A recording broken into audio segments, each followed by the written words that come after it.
The next thing to consider is, so how important are these stakeholders to you?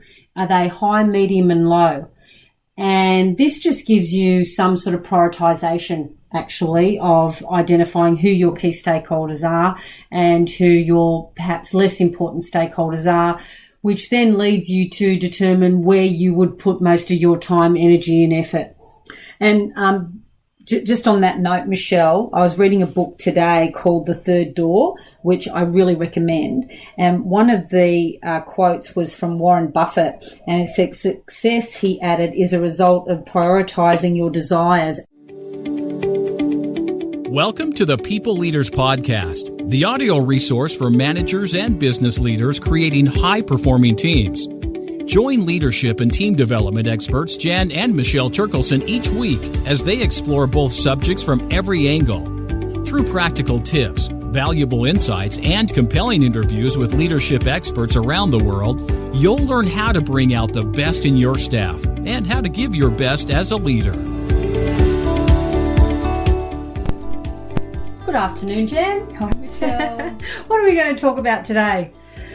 Stakeholders. Oh, fantastic. We have been getting a lot of feedback from people who are not in a not so good relationship with their stakeholders and are interested in some strategies and approaches on how to get a better relationship with them. And we call it committed service, you know, like when we think about stakeholders. And I think one of the biggest things that people do with their stakeholders is assume. Oh, absolutely. And some of them we've heard, we've got a great relationship with our stakeholder or with my main stakeholder. We go for coffee all the time.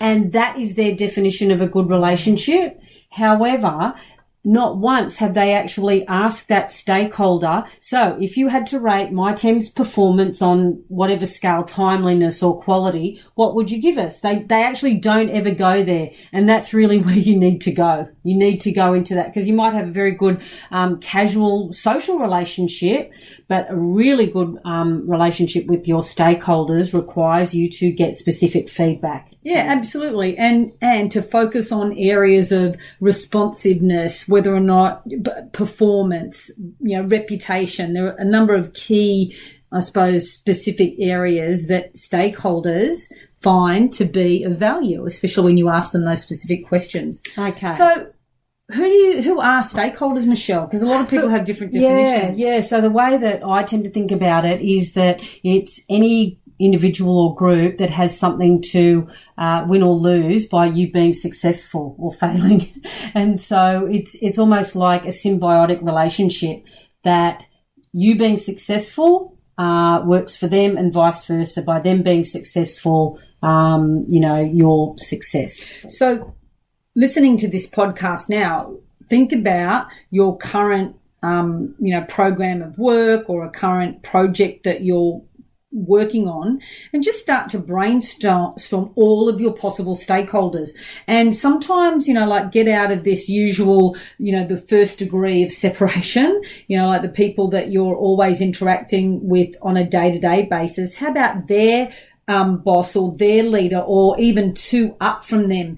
Because then you actually start to think outside the box, because that's another, area that we coach people on is how do I actually start to lift my perspective and see big picture? Yeah, there are some internal teams, such as finance teams, for example, that may not see the end customer as a potential stakeholder and just see the people that they deal with, like you were saying, every day, Jan, as a stakeholder. And I think that's really worthwhile exploring. And the other thing is sometimes we forget as people leaders that your team, they are your stakeholders. The biggest. The biggest. Well, coaching someone the other day, she said, that's what I've realised as a leader is that it's not about me anymore. My success is really going to be how successful my team is. That's the key to a really good people leader. But we digress. Yes. So start to think about who your stakeholders are and not only think about them. We would really like you to start writing it down, because this is where we find people get the most traction is when there is a process and action. That's right. So we'll give you the process. That's right. And then you take the action. And in order to support you, we are the template queens. We have developed another template for you to map out this process. So what we'll do is we will take you through this process, and you just download the template and you can follow along, I suppose. So the first thing that you would do is just identify and name all your key stakeholders, and you might have a look at their names and their roles. The thing about identifying just the individuals is sometimes individuals, and that's the other thing, they change. And so you might have a great relationship with the manager of this team. And that manager leaves, and then you have no relationship with the actual team that does the work. And so, there is a hint there for you in terms of, have the team and not just the manager as your as a key stakeholder. So that would be the first thing. The who. Who are the stakeholders, their names and their roles. Then the next thing you want to consider is what's their biggest issue or concern? Or another way to put it is what is the most important thing to them? And by knowing that, you can then start to work out, so is there a way that I can support them to be successful by what I do? And if I was better at doing this aspect of it, I would, really tick a big box in terms of what's important to them. And far as the conversation goes, ask them, because this is what I invite some of my clients to do, is actually think about what their biggest concern is and have the rationale and context around it, and then have the conversation with the stakeholder and invite them to share what their biggest concern is, and see how far you are in alignment or how far you are not in alignment. And that's the basis of a conversation. Well, that's interesting, because I actually thought that this was more important too. No, that isn't, because my new boss now has this as a priority, and so now it's mine. So don't assume. Yeah, that's a great one. The next thing is to consider, so what can you do for them? And this might be something that you do with your teams, is to work out, so as a team, what are the things that we could do for this stakeholder? And just, your really important stakeholders, have a look at, so what are the things that you could do for them or that you do for them? And then you could take it a step further and identify, so if these are all the things that we do for them, if we had to rate ourselves, what would we sort of give ourselves a rating? So another example of what you can do for them, if you have someone who is quite an expert in, PowerPoint or Excel spreadsheets or whatever, you could offer them to do a little bit of a skilling session with them. Right. So it actually demonstrates your expertise, concern, sharing, collaboration. Yeah. And so it's a look at what you currently do for them and potentially what you could do for them. And the next thing to consider is, well, so what do you want from them? This is a, symbiotic relationship here. And it's thinking about, so could they speak about how, well you are performing as a team to your other key stakeholders, or maybe to your manager, or to other parts of the organisation, or potentially new customers or clients. Even. Yeah, but even, you may not ask them for anything, but just understand, there's always a reason why you do connect with someone. And for a lot of people, I just want them to know that I exist, or that our team are here. So it could be just, I want more visibility from them. I want them to know that we are in support of them. That's right. And then sometimes what you want from them is feedback. You want specific feedback about what you're doing well and what you could improve on. Otherwise, you could be thinking you're doing a great job, but unless you ask for that specific feedback, you may be assuming the wrong things. Then the next thing to consider is, so how important are these stakeholders to you? Are they high, medium and low? And this just gives you some sort of prioritization, actually, of identifying who your key stakeholders are and who your perhaps less important stakeholders are, which then leads you to determine where you would put most of your time, energy and effort. And just on that note, Michelle, I was reading a book today called The Third Door which I really recommend. And one of the quotes was from Warren Buffett, and it said, success, he added, is a result of prioritizing your desires. And I think this is a key thing in anything, is using prioritization. So even in your questioning, in, prioritizing stakeholders, what's important to it, all those things, is get into the habit of using this process of prioritizing, because that is going to set you up for success in so many other areas as well. So true.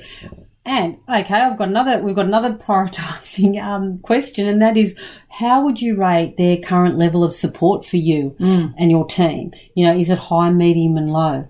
And so if you have an important stakeholder that, is really important, and their current level of support for you is low, like, okay, red flag, there are some key actions. And I think this is a really good template to use with the team, because it actually opens up discussion and then focuses the discussion as well. So I think that's a really good criteria for something, when it opens the flow of interaction and ideas, but also focuses. Yeah, great. Which leads to, we're always leading into, okay, so we've gathered all this information. Action. Yeah, we've had a really good discussion about it. What do we plan to do? What are we going to do about this stakeholder who we've identified as being really important, but has low level of support? We know that we need their support, and we know that they need some things from us that we're probably not delivering at the moment. And so you could have a multi-pronged strategy for this stakeholder. But again, your team is probably going to come up with some really good ideas. The other thing you might actually do is have a talk to your manager. You fill out this template, you have a go, share it with your manager, because they might be privy to some information that you may not, and they could maybe help you tweak some of the strategies that you have for dealing with these stakeholder groups.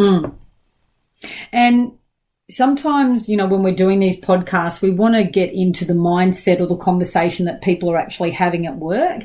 And some of the conversations that are entering my mind are things like, how am I actually going to bring this up with my stakeholder? Because I think we've already got a really good relationship. Is it going to seem weird or whatever? And then part of it is that I've been reflecting on how we can be even more effective in our relationship, and this is what I'm thinking. Would you be open to giving us some feedback, or what do you think about this? And the other thing is, you could share this with them. What a great, here's a template for you to use with your stakeholders. Yeah, great. And then you're adding value to them. Yeah. Oh, and that's how you know whether or not you're I suppose being impactful, is where are you adding value?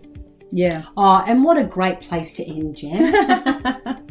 So this was jam-packed, we hope, with some information that you will put into practice as soon as possible. We love your feedback, and the template will be coming out with this podcast. So take action. That's it. Bye for now. We hope you enjoyed today's episode of the People Leaders Podcast. For show notes and other resources, please visit us at peopleleaderspodcast.com. While you're there, you can subscribe for future episodes so you can continue your own leadership journey. And please be sure to share this and other episodes with your friends and colleagues. The People Leaders Podcast is brought to you by the Experts on Air Podcast Network.